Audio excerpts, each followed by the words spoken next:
You will have heard the saying, desperate times call for desperate measures. And in some countries, after disaster strikes an area, looting happens, not just by criminals, but by ordinary people who feel that they have no other choice. People with terminal diagnoses can travel anywhere in the hope of finding an effective treatment if they have the means. People who are desperate in their marriage can buy things they can't afford or engage in sexual activities they're not comfortable with in the hope of saving their relationship. In short, when we're desperate, we might do anything. Desperate times call for desperate measures. Today's reading is about two desperate people, one a man, one a woman, one respected, the other shunned. They have desperation in common and the hope that Jesus can help them. I'll read you the reading from Luke 8. When Jesus returned, a crowd welcomed him, for they were all expecting him. And a man called Jairus, a synagogue leader, came and fell at Jesus' feet, pleading with him to come to his house because his only daughter, a girl of about 12, was dying. As Jesus was on his way, the crowds almost crushed him. A woman was there who'd been subject to bleeding for 12 years. No one could heal her. She came up behind him and touched the edge of his cloak, and immediately her bleeding stopped. "Who touched me?" Jesus asked. They all denied it. Peter said, "Master, the people are crowding and pressing against you." Jesus said, "Someone touched me. I know that power has gone out from me." Then the woman, seeing she could not go unnoticed, came trembling, fell at his feet. In the presence of all the people, she told why she touched him and how she'd been instantly healed. He said to her, "Daughter, your faith has healed you. Go in peace." While Jesus was still speaking, somebody came from the house of Jairus, synagogue leader. "Your daughter is dead. Don't bother the teacher anymore." Hearing this, Jesus said to Jairus, "Don't be afraid. Believe. She will be healed." When he arrived at the house of Jairus, he did not let anyone go in with him except Peter, John, and James, and the child's father and mother. Meanwhile, all the people were wailing and mourning for her. "Stop wailing," Jesus said. "She's not dead, but asleep." They laughed at him, knowing she was dead. He took her by the hand and said, "My child, get up." Her spirit returned. At once she stood up, and Jesus told them to give her something to eat.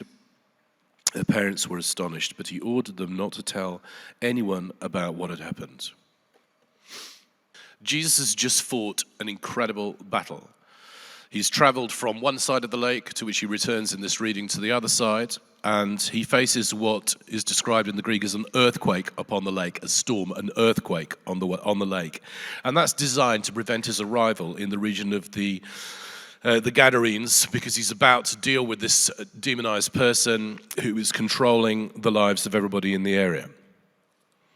And he's now reached the stage in his ministry when huge crowds follow him everywhere, and their relentless, potentially dangerous presence is a feature of this passage. They're waiting when he comes back over the lake again. But even these crowds part out of respect for Jairus, a leader of the local synagogue, who throws himself at Jesus' feet. He is in a terrible situation. His 12-year-old daughter, his only daughter, is close to death. Every parent can readily empathize. I'm also a bit ill. Empathize. I live in a property which is owned by the Diocese of London, and fortunately for me, that means that a lot of the maintenance is carried out by people, organizations, companies that work for the diocese. They're a bit of a mixed bag, but it's good that somebody's taking it on. And we've had an issue with a window, and this guy turned up to measure it. And I was a bit annoyed with him because he turned up about 8:30, and I specifically said, "Do you mind not coming till 9?" I spoke to the person organizing it because, my daughter's in that room, she's not very well, and so I need to just give her a bit of time to get herself together. And so this guy arrives at 8:30, I ignore the doorbell, get a phone call, and finally answer the door. And basically, so my starting point is that, and I specifically asked that nobody would turn up before 9, and he showed me the piece of paper which said he was supposed to turn up between 8 and 9. So probably we'd had a misunderstanding. And I said to him, "The reason is because my daughter's not very well." He said, "Oh, my daughter's not very well." And I said, "Oh, has she got the same sort of flu thing that I've got?" She said, "No, she's got terminal cancer." And basically, this is all done in an incredibly matter-of-fact way. Could have been talking about the football. And basically he said that she had a baby, 33. They left her 3 days before telling her that she had cervical cancer. And then they said she had an all-clear diagnosis, and then it's in her shoulder and her liver, and she's going to die. Just like that.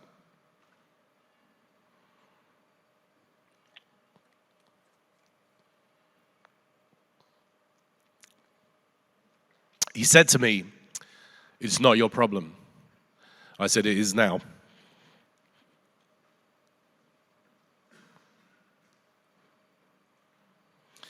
Every parent can readily empathize with this kind of thing.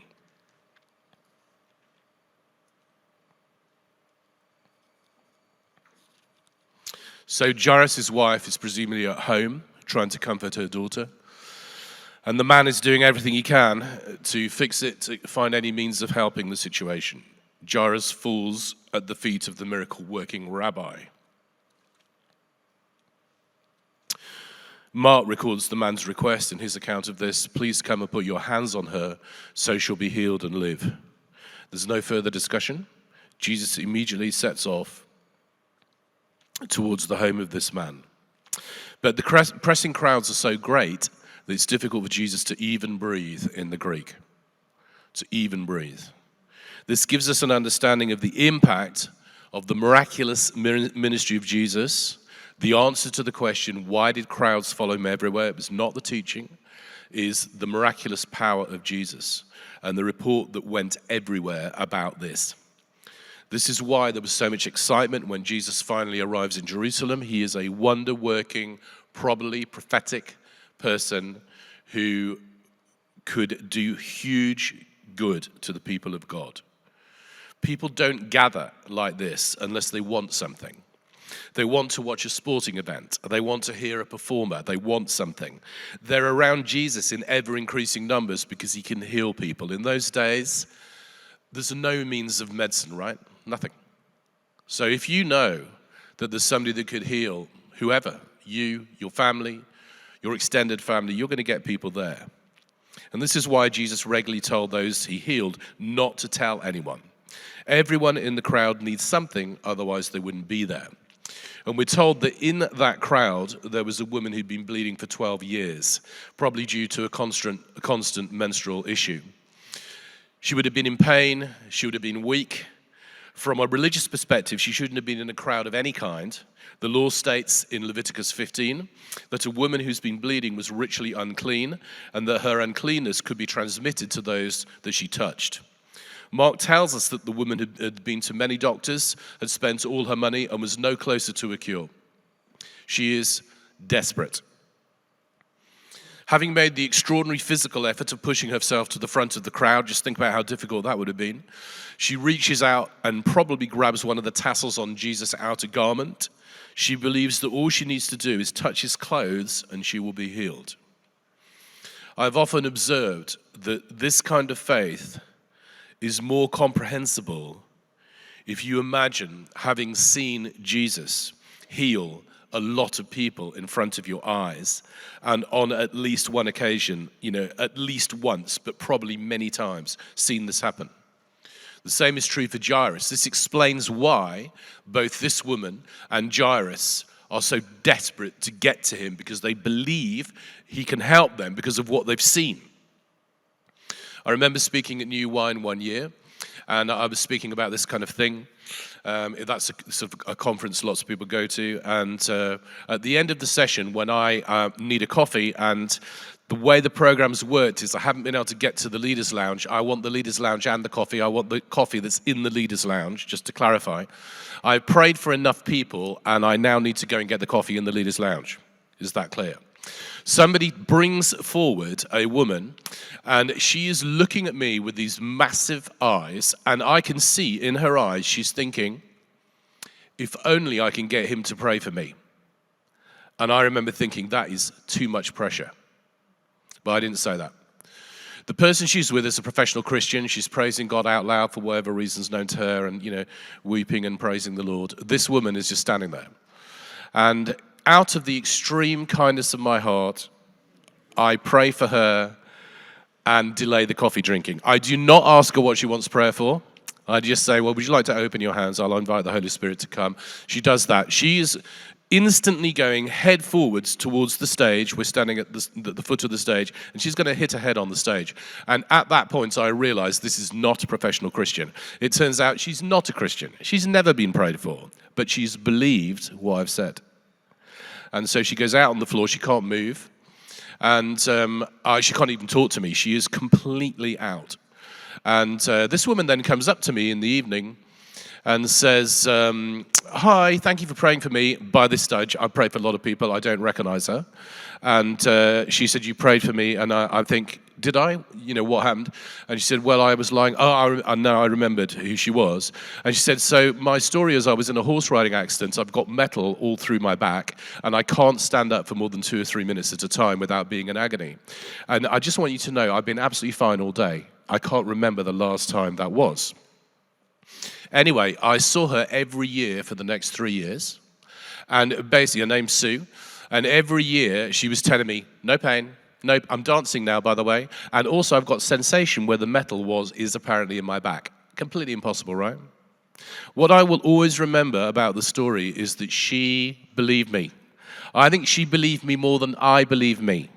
She believed that Jesus could do something. I've actually noticed that a lot about New Wine. They turn up at New Wine, and this is the time when they plug in and get filled with the Spirit, and they have a lot of faith, I have to say. I've noticed that again and again over the years.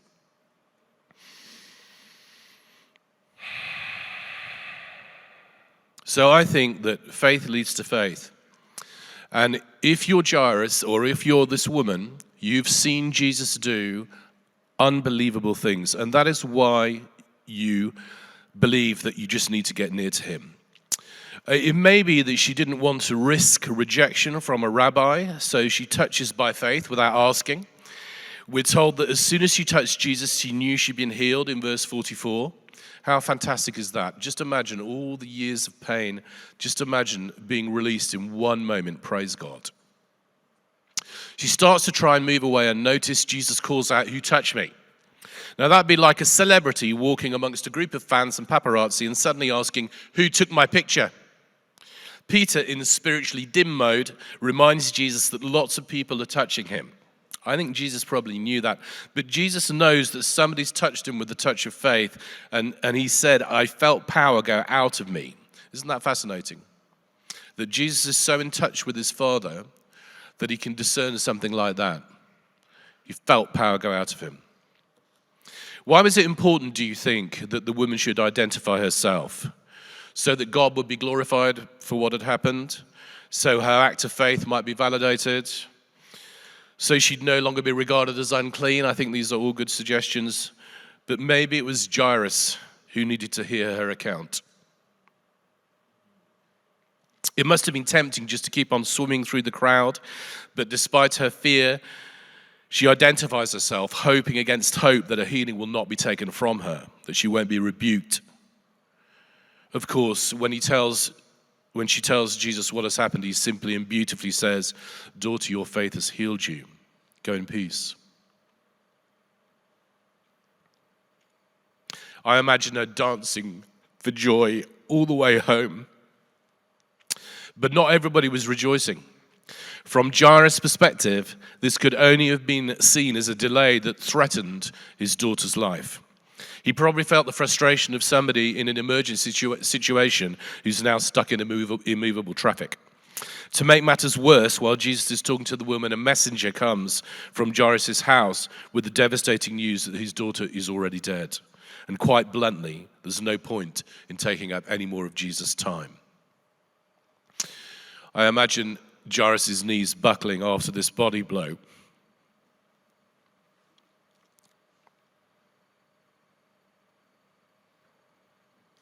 I hear him screaming, "No." But before despair can set in, Jesus looks at him and says, "Don't be afraid. Just believe and she will be healed." How'd you cope with that? It's over, it's not over. She's dead, she'll live. I guess that like any parent, Jairus would simply have clung on to any suggestion of hope that there was in that moment. He shows his faith in Jesus remains in that he takes him the rest of the way to his house. When they arrived, the professional mourners are already in action. It was customary, even for the poorest family, to have at least 2 flute players and 1 female wailer to keep the distress and tears flowing, to help with the grief process. Can you imagine? How challenging is that to the classic English setup? How much healthier, though, is it? Since Jairus was a synagogue leader, many would have known about the girl's sickness, and when they heard of the news of her death, they would all have dropped everything to share in his grief. Such is the power of community at this time and this place. Such is the lack of the power of such things in our context. Jesus told the mourners to be quiet. In verse 52, she's not dead, she's asleep. It's clear that those there knew she was in fact dead, and it is extremely anachronistic and patronizing to hypothesize that simple people back then wouldn't have known a dead body when they saw one. If anything, they would have been more likely to recognize death because death was so very common and it wasn't hidden away in hospitals and homes. Jesus takes the disciples that have the greatest experience of his supernatural power, Peter, James, and John, and the parents, into the house with him. Imagine the father not being able to hold back his sobs